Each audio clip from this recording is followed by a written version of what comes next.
trying to film this video has been driving me crazy. So you guys, if you hear creaking or doors closing or anything like that, I tried. Just please ignore it. I filmed the entire video and then ended up deleting it because of all the noise. But my name is Hannah. Welcome to the channel. If you are new here, this channel, I make content about faith, health, and lifestyle. So if you're interested in that kind of stuff coming from Muslim like me, then stick around, like, subscribe. And this video, I want to speak about spiritual abuse. And this is a pretty heavy topic. Initially, I was going to do it as like a mukbang, but it just ended up being, I ended up, again, deleting the video so that you guys can actually hear what's being said. And it's just a topic that I feel like Allah subhanahu wa ta'ala put on my heart because I came across two separate people on two completely different days who had really heavy stories of spiritual abuse. And in both situations, it just led to such significant depression, horribly difficult to manage anxiety, and disturbances of faith for these two women. And just like, this is a topic that I feel like we don't get to speak too often about in our faith. And not in our faith, sorry, in our communities. Our faith does speak about this, but it was just like, okay, so I guess Allah subhanahu wa ta'ala wants me to talk about it, and I don't know who's going to benefit from this video. As of now, when I'm making this video, I have a very slow subscriber count, so I don't, I never know if this is going to help someone in the future, but I hope it does. So spiritual abuse is just like something that we have not as a community addressed fully. And it's hard because when I think about spiritual abuse, and I'm going to be speaking, these are my opinions, these are my thoughts on them. You're always welcome to leave your positive comments about your own personal thoughts on this in a way that harbors community and harbors, understanding between one another in the comments. But I largely see spiritual abuse happening in a very hierarchical manner, and there's a power dynamic usually. It's someone who is more of an authority spiritually abusing another person. It's like, the question is, what is spiritual abuse? What is that even? And if I had to define it, spiritual abuse, what makes it spiritual abuse is that it is the weaponizing of faith, of our deen, to control and harm others. So it's not done to help people, it's not done to inform, it's not done to educate, it's not because you want other people to be better or to be closer to Allah subhanahu wa ta'ala. It is used as a means of control. And some people are very aware of their spiritual abuse, and other people are not as aware. But awareness does not negate the fact that it is wrong. And very often, if I can think about it in three different dynamics, is typically when I'm hearing these stories, and as someone who has done community work for quite a long time, you hear a lot of these stories. Unfortunately, it is largely parents to children, spouse to spouse, and community leader to member or members of the congregation. And even in those instances, all of those have a certain power dynamic and a hierarchy. And when it comes to spiritual abuse, I think the biggest and scariest risk of spiritual or outcome of spiritual abuse is when the abuse pushes people away from Islam. And of course, you are always accountable for your own personal actions. If you leave deen, if you leave Islam, that is ultimately your choice. And Allah subhanahu wa ta'ala, there is an element of accountability for that. But that doesn't mean that Allah doesn't take into account the circumstances around it and doesn't hold others accountable who may have contributed to your decision, or the people who are affected their decision to leave Islam, or if not leave Islam entirely, to disassociate from the practice of Islam. And that is like, it's really scary to think that something that can often look so subtle and be shrouded by all of these ideas of truth can have such a detrimental effect on someone's faith. The thing about spiritual abuse that makes it so insidious and scary is that for a lot of Muslims, right, for a lot of people, and so many of the Muslims that I know, they might not be fully informed on their deen. They might not know everything. And so when we don't know something in our deen, what are we told to do? We're told to look for the authorities on said subject, or go to people who are more righteous or who are more wise and know these things and ask them. But the hard thing is sometimes it is difficult to differentiate who are those people who are truly righteous, not people who claim or have this aura or belief to be. And we have these ideas about righteousness that are actually not rooted in the Quran and not rooted in the Sunnah, but are very much culturalized. Right? They come from cultural ideas of what it's supposed to look like. And then these people, because they have been given the baton of you are righteous because you look this way or you speak this way or you have these certain elements, can then wield that as a tool of power, even though, again, they do not represent righteousness in the Quranic sense of what righteousness is. Right? Because righteousness exists with or without power. Righteousness is an element on its own. And so then you have this group of this huge percentage of Muslims who don't know who to go to, and not being able to separate truth from fiction. They're being told these ideas. And when you're told, at least for me, and I think about this when I was younger, when you're told that something is a certain way in Islam and you don't know whether or not that is true, it almost feels blasphemous to question it, because then you feel like you're questioning Islam. And if you're questioning Islam, aren't you questioning Allah? And so that's why spiritual abuse is so insidious. Because people can shroud this in this idea that I'm just pushing what Allah subhanahu wa ta'ala wants, even though spiritual abuse is actually a very innately coming from a very innately narcissistic place that doesn't really care much about what Allah subhanahu wa ta'ala wants. Because if you cared so much about what Allah subhanahu wa ta'ala wants, then you would know that Allah subhanahu wa ta'ala wants his Muslims to be safe from one another. And he would want that we do not push injustice and oppression on members of our very own community. Allah subhanahu wa ta'ala wants an ummah that is united and safe from one another and loving one another. So obviously, if you are being spiritually abusive, you are doing something that is very counter to what Allah subhanahu wa ta'ala wants.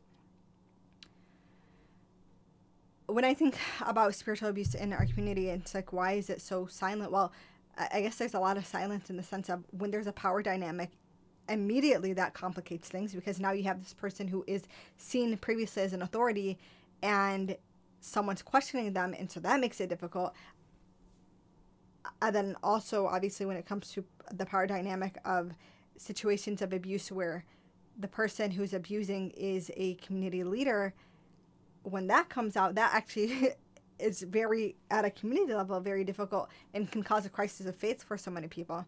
And I think something that a lot of people don't think about as well is that when these stories come out, it really puts us in a difficult place as a community, because Islamophobia is very real. And so it gives Islamophobes a reason to, or something that they can use as a reason to weaponize against our community, right? So it goes, oh, well, look, their faith tells them that men can do this to women anyways, and a man can hit a woman, and look at what their Quran says, and it just becomes this thing where it's like, okay, well, look what they did, look at their leaders are acting like this, and then we can sit there and we're like, well, our leaders were doing something wrong, but the reality is obviously someone who's dead bent on trying to make Islam look bad doesn't really care what we have to say.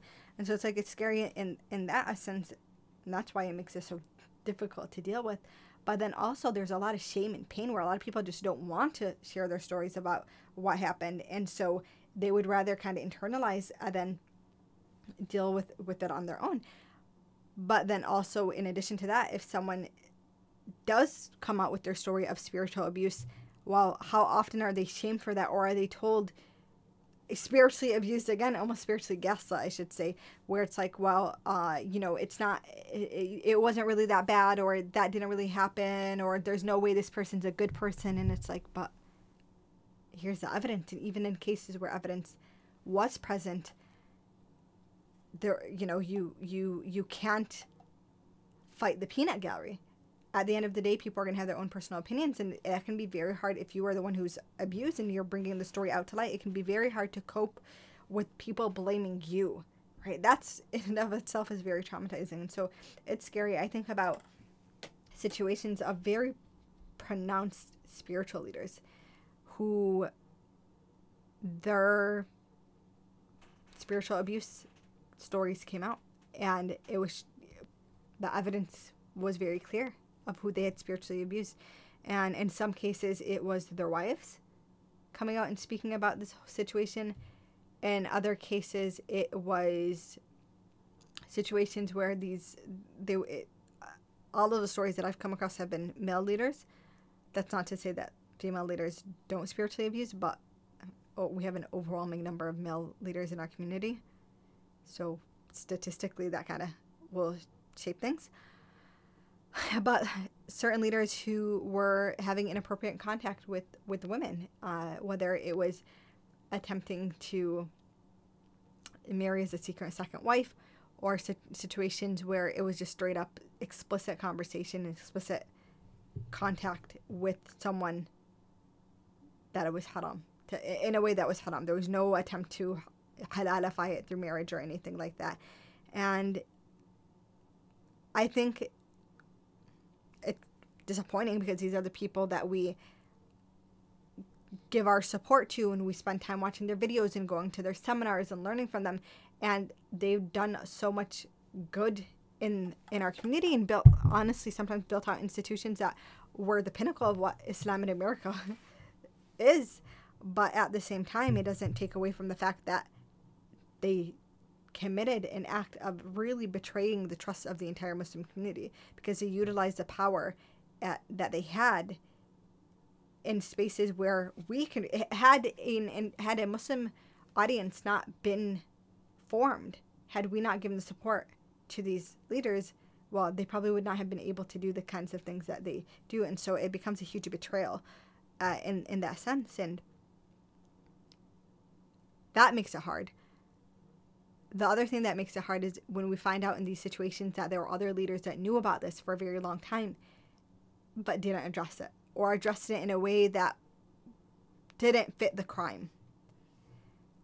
But then again, it was always nice to see, especially as a woman, when these abuses would happen, when they were held accountable, when stages were taken away from them, when support and sponsorships were taken away, when you would hear them come out with their own apologies and accountability, or you just wouldn't see them anymore because the major organizations that were giving them the platform pulled that platform. And that's what needs to happen in those types of situations. We simply cannot continue to give platforms to people, even if they built out entire institutions, because at the end of the day, we need to hold a higher standard, our leaders to a higher standard. And if they cannot maintain those standards, then the faith of people's faith lies at the end of this. A few things that I think about when I think about that particular situation is that it's like very scary, because a lot of us did tie our faith to the people who spiritually abuse. And when it comes down to it, our faith is supposed to be for Allah subhanahu wa ta'ala and Allah only. And I'm speaking to myself too when I say this, because I had to go through my own journey with this. I have my own personal journey when it comes to spiritual abuse. And the reality of it is that when we recognize that our deen is our responsibility only, it puts a little bit of a buffer. And it makes it so that whether people rise and fall, whether it's spiritual leaders who we really respected, and yes, it doesn't mean it's not going to hurt, and yes, it doesn't mean that it's not going to, be something that shakes us as an entire community, but it means that we can repair from it a lot more easily. Because the only other alternative is that if you don't get to that conclusion, is that it disrupts your faith, and then your faith, you find out, was flimsy. It was standing on weak ground, because if it can be altered so easily by a single person, then it was never our faith to begin with, right? It was too easily influenced by other people.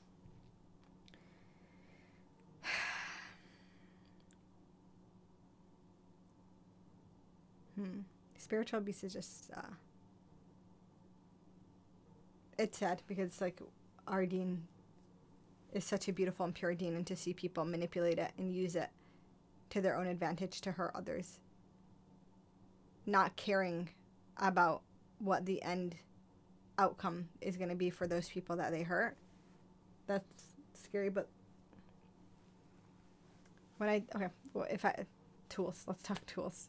What are things that I think can help in the realm of spiritual abuse in our community? I think first and foremost, just discussing accountability. Not everyone is going to be held accountable. It's just a reality of it, right? This world isn't fair, and I'm sure plenty of people have stories of people that they'd been spiritually abused by, only to see that those people just were never held accountable. But for those of you guys that do care and who are watching this, accountability is so important, because when these issues or these situations are happening largely in a power dynamic, interrupting abuse in a power dynamic means that someone who also has power needs to be the one doing the interrupting, because the victim is already powerless in that instance, or has less power and has less ability to influence what's going on. If I'm doing something abusive to someone else, if my older sister calls me out on it, you better believe that I'm going to change my ways, because she has a certain level of influence that she can use that other people are not going to be able to use. So I think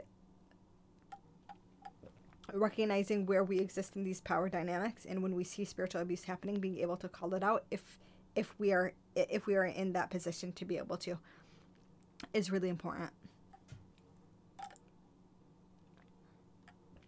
2 is recognizing in our own selves if we ever spiritually abuse people, because I mentioned initially it could be intentional and unintentional, and so if you're doing it unintentionally, awareness has to be brought to it, because we never want to be the people that are propagating this type of abuse. The third thing I would say is that our deen is a deen of personal accountability to the highest degree. And as much, again, as Allah subhanahu wa ta'ala looks at the circumstances around situations, that doesn't mean that He removes accountability from us. So we have to hold ourselves accountable enough to empower ourselves through Islamic knowledge. And that is another way to buffer from spiritual abuse. Because think of it this way. As an example, this is a very common tool of spiritual abuse from parents to children. And when parents will use verses or certain things they heard from scholars to assert a certain level of power, right? And so it's like, you have to be obedient to your parents. You have to listen to your parents. And this is coming from parents who are neglectful or emotionally abusive, or sometimes even physically abusive, using these, right? And it's like guilt tripping you into, you're a bad Muslim and you're disobeying God. And again, when we're afraid that we're disobeying God, it brings about such a high level of shame. So then you're operating from this place of shame to try to fulfill the rights of your parents, and they're saying all these things are your rights, and you don't know, right? You don't know what's right and what's wrong. So then you start thinking, well, if this religion of mine makes it so that my parents can have such a high level of power to abuse me, make me miserable, lead to my own personal depression, anxiety, and just like make my life absolutely miserable, why am I going to pour myself into this faith? There's something faulty here. Versus you being empowered with knowledge. You know the Quran, you know the Sunnah, and you know, hey, the verses they're referencing actually don't say that. The verses of the Quran don't say be obedient to your parents. The verses of the Quran say lower the wings of mercy to your parents. They say to treat your parents with ihsan. Well, ihsan exists on a spectrum, right? Ihsan of, me picking weeds in the backyard because I'm trying to prep a garden looks very different than ihsan of me taking care of a child, right? Ihsan exists on a spectrum. Ihsan to someone who is screaming, yelling, and hurting me looks very different than ihsan towards someone who is kind and loving and merciful towards me. And so even that is something we don't talk about when it comes to spiritual abuse. But that empowerment through knowledge means that when you're hearing these words, you can say, hey, they're actually misquoting the Quran. That's not what that means. And so you're able to kind of build up a little bit of a wall there from these types of sorry about the creaking from these types of abuses. In addition, when you have that Islamic knowledge, then these abuses are less able to take you away from your faith. Because it's like you have, in any situation, any trial in your life, you got two ways you can go. It's only this way or this way. You're either running towards Allah subhanahu wa ta'ala, you're running away from Allah subhanahu wa ta'ala. And the reality of it is, like, Allah has already told us in the Quran, we're going to be tested, we're going to have trials, and we're not going to always know what the trials are. We can't choose the trials too. So it's like, we already have the guarantee that there's going to be a trial. And then we're sitting here in the trial. So what are we going to do? We're going to run towards Allah subhanahu wa ta'ala. We're going to run away from Allah subhanahu wa ta'ala. And as much as a trial sucks, and even when a trial is a result of sin, of someone sinning against us, for example, Allah subhanahu wa ta'ala allowing that and not intervening in that situation, that comes from a place of, one, either it's going to be an expiation of our sins, two, it's going to be something that is going to increase us in good deeds, or three, there's going to be some sort of other effect on ourselves in this dunya that is for the better. Right? You hear a lot of these redemption stories. Like, I went through this really hard time, but at the end of it, XYZ happened, right? This really cool thing, this really good thing, this thing that changed my life for the better happened. Not everyone is going to have that redemption story. That's why you got the situations of the akhirah and the situation of the dunya, the benefit of the trial in the dunya versus the akhirah. But if you can remember that, doesn't make it any less easy to tolerate, but at least you're able to modulate your reaction to certain things, because Allah subhanahu wa ta'ala tells us to bear these trials with patience. And patience doesn't mean that it doesn't mean that you're unbothered. Patience doesn't mean that you're unbothered. It means that you are able to modulate your reaction in a way that your reactions are in line with what Allah subhanahu wa ta'ala is pleased by. And that when you do have a reaction that Allah subhanahu wa ta'ala is not pleased by, that you can come back to Allah subhanahu wa ta'ala and you can make tawbah. Tawbah is basically apologizing to Allah subhanahu wa ta'ala, if I have to think about it. It is recognizing the wrong that you had done and coming back to Allah subhanahu wa ta'ala, seeking that forgiveness and making a commitment to be better. And so that is the path to Jannah. At the end of the day, these trials, Allah subhanahu wa ta'ala tells us that in the akhirah, Allah subhanahu wa ta'ala is going to present Jannah to a person who went through a life of hardship, an entire life of hardship. And it will ask them if they have you ever had a hard day in your life? Have you ever had a hard moment? And this person will say, I've never dealt with any hardship in my life. As soon as they enter into Jannah and they see, and they're just them being in for a brief introduction to say that they never had a difficult time in their life. That is the reality of the eternity of an akhirah. Versus the other side of it, of a person who had so much ease in their life. They just lived a life entirely of ease, being dipped in hellfire, just a moment of introduction, and asked the same question: did you ever have a time of goodness in your life, or an ease in your life? And they'll say, I've never seen a moment of ease in my life. That's the reality of the eternity of the akhirah. It's hard now, and as human beings, our human nature is to feel that emotion. But logically, when you think about it, the akhirah is eternal.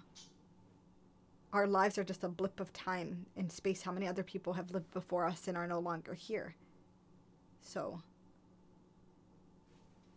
yeah. These are just my thoughts, guys. I know it's kind of all over the place. I hope that this was helpful in any way, shape, or form. If you like this kind of video, if you like these kinds of videos in general, then please like, comment, subscribe to the channel for more, and share this with somebody. Maybe if you think they can benefit, if you know someone who's struggled with spiritual abuse in their life, just sharing this with them. It might be helpful. Thank you again for watching. Assalamu alaikum.